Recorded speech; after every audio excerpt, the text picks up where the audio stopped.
Welcome Home Radio Podcast. Are you looking to buy or sell your home? Our team is here with answers to guide you through the buying and selling process. We encourage you to ask questions. Please comment on this show or visit us at welcomehomeradio.net for more information.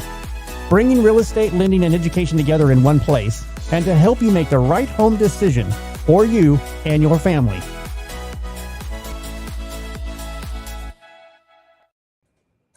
And welcome to Welcome Home Radio, where real estate, lending, and learning do come together. It is August 12th, 2026.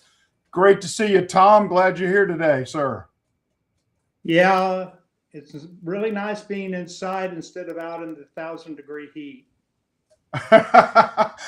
Well, then you'd probably agree with my neighbors who call me the crazy veteran on the street since I mowed my lawn on Thursday afternoon of last week. And then I went to play golf on Friday, and tee time was at 10:30. So it was rather enjoyable.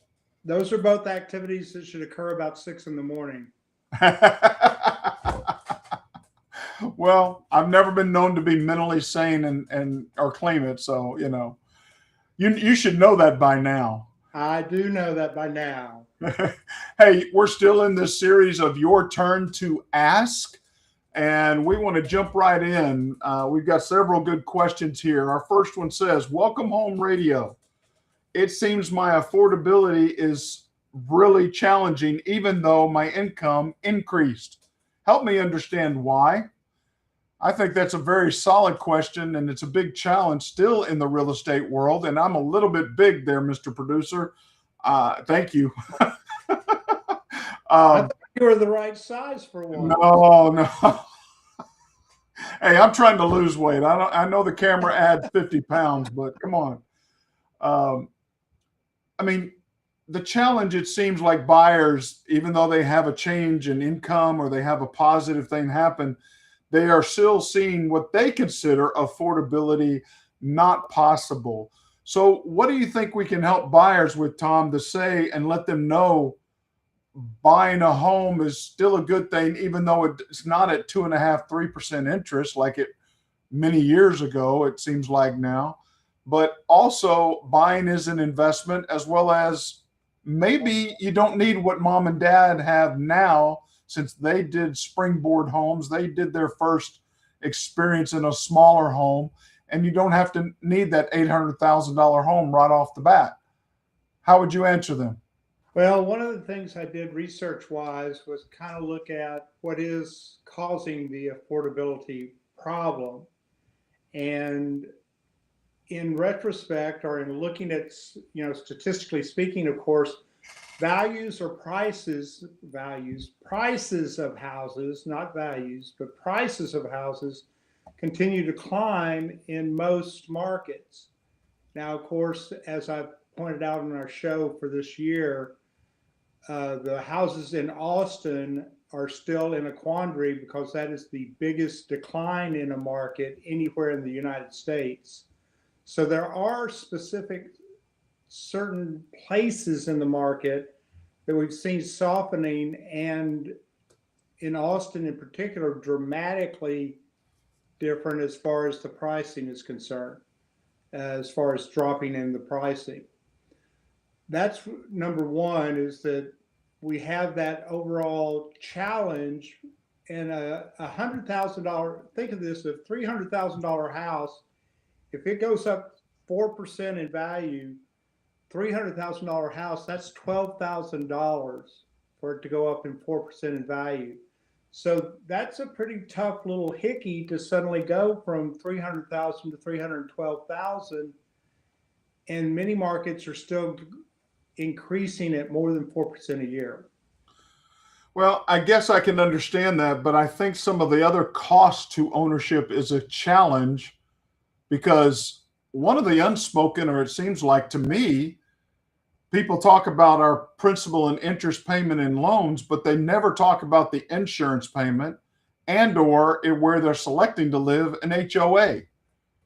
And those prices have gone, especially home insurance seems to have been on the rise in over 6% plus across many areas, because that's geographically done. How do they make a change there? How do they impact that cost because it's not going down? Well, that's a great question to ask. They can't, or they're hard, it's hard pressed. The biggest deal to do that, as far as insurance pricing is concerned, is shop, shop, shop. Now, the problem with insurance and shopping insurance is that you can find cheaper insurance, but who's providing that cheaper insurance? You know, Fred down on the street corner, I will give you insurance for food type situation. You really, unless you become an insurance expert and know about HOA-Bs and HOA-As and all the different stuff that's out there as far as the different types of insurance are concerned, you very rarely are comparing apples to apples in the insurance world. Well, and I think you bring up a great question. Are they going to be around when you need insurance? Exactly. Like the water leak in my slab that took place, Joe Blow down the block that gave me great pricing. Are they going to show up? Oh, well, a leak in your slab we don't cover, or the deductible is going to be this much. And those are things that you have to ask questions about to be aware. And like you said, shop. I agree. Shopping your insurance every year is something that you, unfortunately or fortunately, however you want to look at it, need to do, because different agencies have different needs. And again, that deductible, make sure you understand what it means. On a $300,000 home, and a 3% deductible is $9,000 every time there is a claim. Deductible. And it may become more wise to not even make a claim, because once you've made that claim, they're going to hit you, even though they say, well, we're not going to hit you, don't worry about it. They're going to hit you the next time your insurance comes around for renewal. And it's just incredible that, you know, I have a rental property that's pretty close to me here. And the reality is that instead of paying the 3% deductible on the insurance, which is the lowest they would have allowed me to get, I'd rather just go ahead and get and pay for a new roof, and that ends up costing me about $3,000 or $4,000, and I don't get the hit on my insurance the next year. But you also don't get the deductible for a brand new roof. No, you can go back and tell them you did. I've checked with my agent. I can go back and tell them I did a new roof, and they will consider the new roof for the next year. Well, that's good. That's good. So again, affordability is the number one challenge for anyone. I don't care who you are, how long you've been. And I hate to be draggle insurance, but our friends moving from out of state, every one of them, unless you're moving from Florida, are being stricken with this behind, you know, the back of the head with, you've got to be kidding me. California, which theoretically is, you know, falling into the ocean, their insurance policies in California are more than half or less than half of what ours are here in Texas. So people don't realize the driving force, and you and I know what the driving force is behind our high insurance premiums here in Texas, right? No, please share. It is hail damage. And if you think about it logically, and you see a hailstorm coming at a certain area on one of those maps that the meteorologist is standing next to, it's not just, those are just little tiny dots of hail coming down, but that could be over a, excuse me, over a mini square mile coverage where that hail's coming down. So hail comes down not just on one roof when you see that dot. It's not just hitting one roof because it's one dot. It's hitting a section that's miles by miles covered with that hail when it's actually occurring. I did not know. I probably could have gotten around to that, but I hadn't even thought about it. But yeah, that has been a significant problem here in Texas, especially with auto insurance, not just homes. Car dealerships, what do they have? Hail sales now whenever a hailstorm comes through. Oh, yeah. Always a good time to buy a car.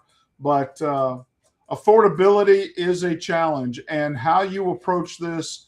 Are you getting the help? Are you asking the right questions? You may qualify for a loan, but you may not like the payment, and that is true. But also, you need to set your expectations on the home you're looking for, how much you're bringing to the down payment. If it's your first time, then please don't consider that you need 5 bedrooms and a $600,000 home. I mean, there still are homes out there at 3, 4, 4.5 to be able to be purchased as a first-time home. So affordability, but let's go into another. Well, I don't. This is such a good topic to start with. I did want to mention that you had kind of alluded to the 2% interest rates and 3% interest rates as far as affecting affordability. That hurt affordability the last time we went through it because everybody bid up prices. Well, look at that 2-3% interest rate. That's no big deal. I can afford blah, blah, blah. Well, don't trick yourself into the thinking that that is the solution, is waiting for lower interest rates. I mean, if you get a 7% interest rate or a 6% interest rate, like the current market now pushes, you're going to be talking about, well, I'll refinance when the time comes later.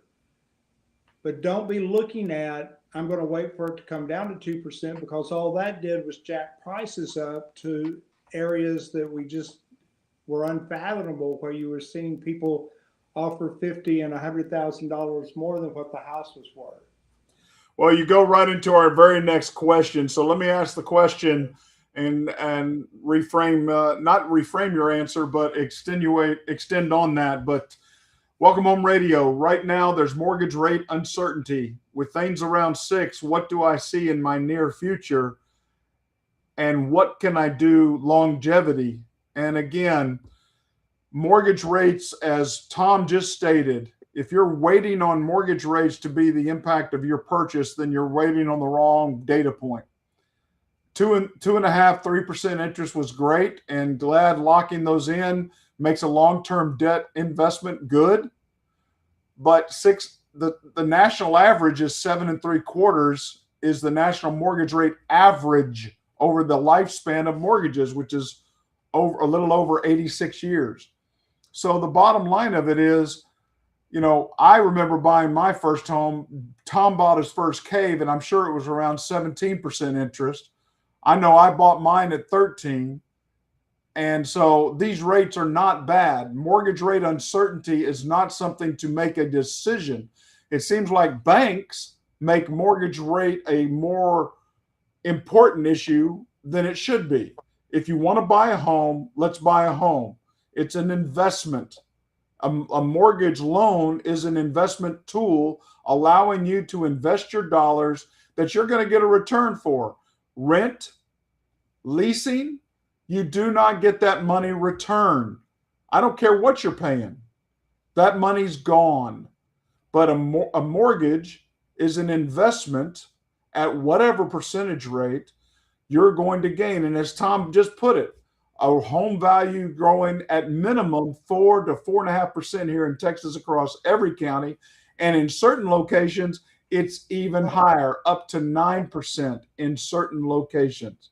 Now, Austin's fluctuating dramatically, going from high to low to high to low, but that's because of the major corporations moving in. Oh, Tom, did you hear it yesterday morning over at your place about EDS being blown up yesterday?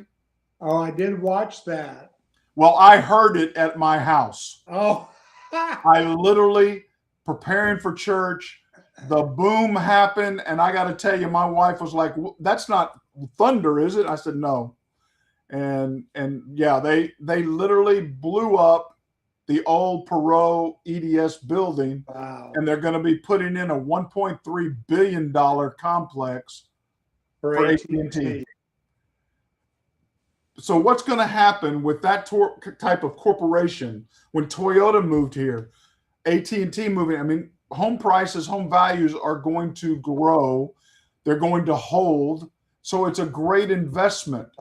It's rarely you're going to see those come down. But if you understand mortgage rate uncertainty, like Tom was explaining, buy a home that you can afford now and then refinance later. Or the first time home buyer stays in their home an average of 3 to 5 years.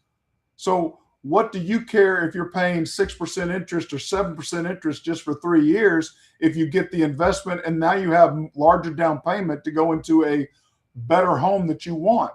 This is how wealth is built. This is how comfort. But buy that starter home. Do not go out and try to buy your max dollar amount right off the bat. It makes no sense. You may hate the corner. You may hate the neighbor. You may hate the design. You may come to find out it is not what you like, and you get to find out what you do. I want to be in a quarter with neighbors all around me, or I like being backed up, no neighbors close, and I want to go live out on a 10-acre farm. It may discover, but you need to discover that for you. So it's an investment. Mortgage rate uncertainty is constant. It's even more fluctuating now than it did. My goodness, Tom, when I got into this and I went to your class there at Champions, just getting started, rates would stay solid for 2, 3, 4 weeks. It was never a problem. Now they move every day. And sometimes morning to afternoon. Morning and afternoon. I mean, it's crazy. So it is a volatile market. We need to just understand that. But rate should not be the deciding factor for your home. You need to define what you want, what you like, what you can afford at whatever rate, because ultimately you can refinance that. And you may be only financing for 6, 9 months, and you refinance right out of that when rates are better, whatever that rate may be. I mean, I'm helping people trying to refinance coming out of 6 3/4 or 7 1/8 right now. And some people are able to sell that home, gain a 50 to 60,000. Now they've got a larger down payment for another home that's a little bit more necessity, but where they want to be in the school district and the size. Hey, I had a 2-bedroom. Now I need a 3-bedroom because my family's growing. And I want them to be in the Tom school district, wherever he's leading, that's independent school district. So now I've got the ability. But you got to think mortgage rate uncertainty is not a driving data point for purchasing a home. Hopefully we've answered that properly. I think so. Finally, let's get to the right. And we kind of already touched on this. I didn't really suspect it, but Welcome Home Radio. Total cost of ownership is what I'm looking at, and it's rising between home pricing, homeowners insurance, property taxes, HOA dues, and then finally my maintenance and repair cost are driving me to be unaffordable in a home. What can I do to understand this better? Or where am I making a mistake? Well, a great question to ask. Budgeting repairs, budgeting maintenance. But what is spending? My wife, the biggest problem at our home that we had over the last 5 years has been the water bill. My wife blistered over and over. We got to keep the pool filled during cold times. We don't want the water freezing in the pipes during the winter. We got to keep it circulating, so we keep it. Come to find out, we had a leak in the pool. Oops. So having to get that done was critical. Now I'm barely putting water in the pool the whole year. I have to admit, she was right. Wow. And good for her. Good for her. And we have a lovely pool. It's enjoyable. But the bottom line of it is you have to prepare for maintenance costs. And you're absolutely right. We talked about insurance premium, property tax. Oh my goodness. That continues to go. And at certain ages, groups are frozen. Are you taking advantage of all the property declarations that you can to lower that tax down? And if you're a veteran, please contact me. I would love to help you lower your property tax.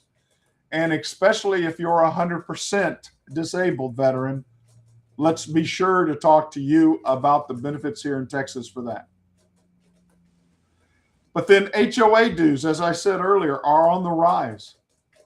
HOAs are realizing we can't maintain water and do all the flowers, the flags, the Christmas lights, and all of that during the season at a minimum price. We've got to increase it.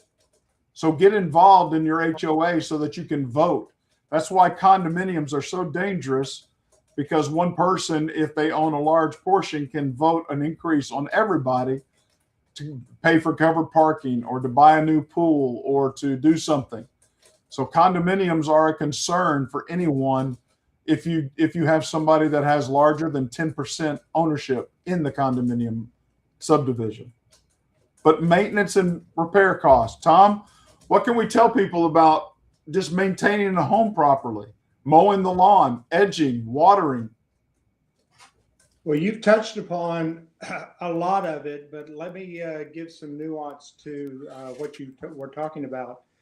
First off, you need to move, when you're buying your house, you need to move towards having a backdoor neighbor like I do right across the alley who knows how to fix everything and has every tool. Become that friend. Absolutely. Go and find the neighborhood. I don't mind fixing it. Here, I'll give you a little idea of how I would do that.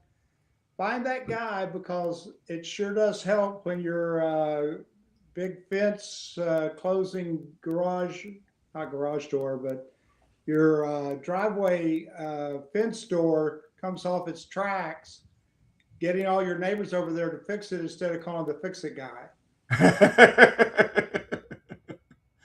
That is true. That is true. So that's always a good thought process. And plus, the more you know how to fix certain things, hot water heaters and the like of that, that is a skill that will go with you to the next house.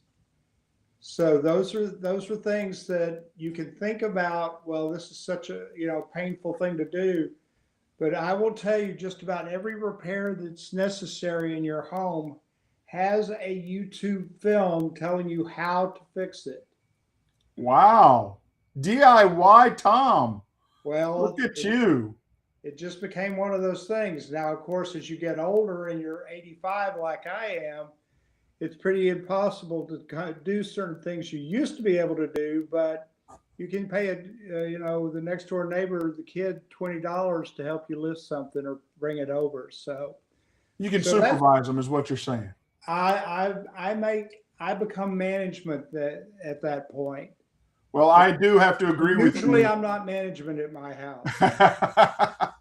I do have to agree with you. I have learned how to repair sprinkler systems very well at my house. Oh, gosh. I have been able to learn to sprinkler heads, actually junction boxes, as well as something here in Texas that not many places in the United States have to do. We have to water our foundation here. Yeah, right. You do not want foundational repair work and insurance claims to be done. Water your foundation. Foundations. I mean, you may or may not know this. You may be coming from another state. But water your foundation. That is a simple thing to do, but it's a huge savings without foundation repair, because that can cause major problems. And so sprinkler heads, watering routines, mowing your lawn, caring for the outside, not only retains value, but retains repair costs tremendously. You are so true. Well, again, we're here to help. I wanted to point out a couple of other things, though, real quick here. HOA, when my neighbors come down and say, oh, you saw the HOA, they raised their prices again, or they're raising their cost to us, and they're wah. And I go, I didn't see you at the HOA meeting. And then I just get that dead silence on the other end. That's when you have the chance to make your thoughts known. Hey, I know this yard service that does this, that will do it for 25% less than what we're paying. Hey, the common area stuff, we may not have to put Halloween out this year. How much did that cost last year? and you divide that by the 81 houses in the neighborhood. Most people don't even know how many houses are in their neighborhood. So they can take that cost and actually divide it by 80 or 100 or 200 and say, well, that costs me $3 a year. Do I want to do that or not?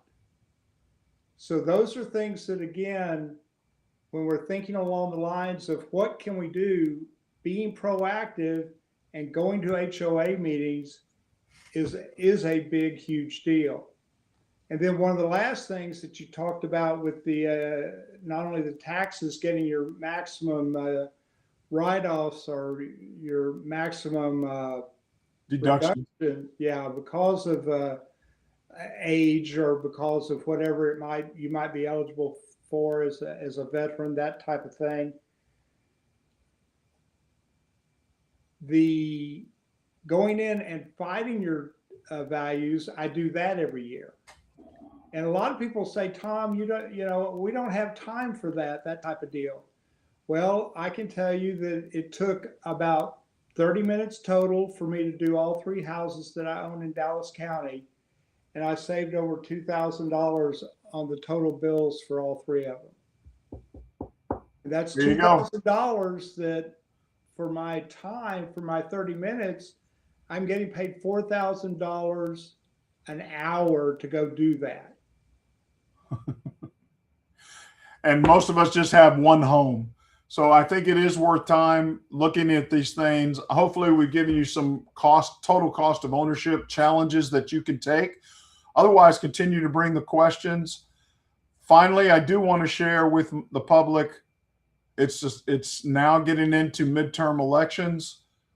Our freedoms here in America are not free. We all have to stand. Every generation has to select if we're going to stand with the Declaration of Independence, a constitutional republic, not a democracy. And therefore, I challenge everyone. I don't care what side you're on, get out and vote. As Tom just said, if you're not involved in the HOA, you don't have a right to complain about the HOA. Right. So you don't have a right to complain about the United States government if you're not voting. If you're not voting. If you're not voting local, regional, state, or federal, don't complain. Whatever happens is going to happen, and it's on you. You have to accept it. But if you're going to at least have a voice, go and vote. Please. That is a right given to you, not by senators, congressmen, or a president.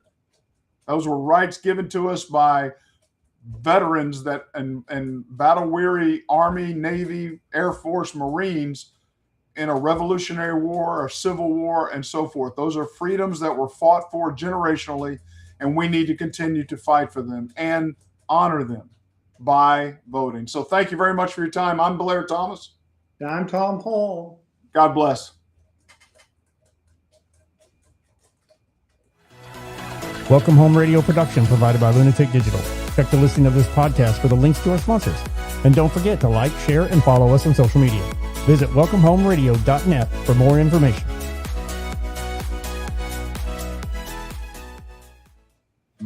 This was a Lunatic Digital production. Visit lunaticdigital.com for all your digital needs.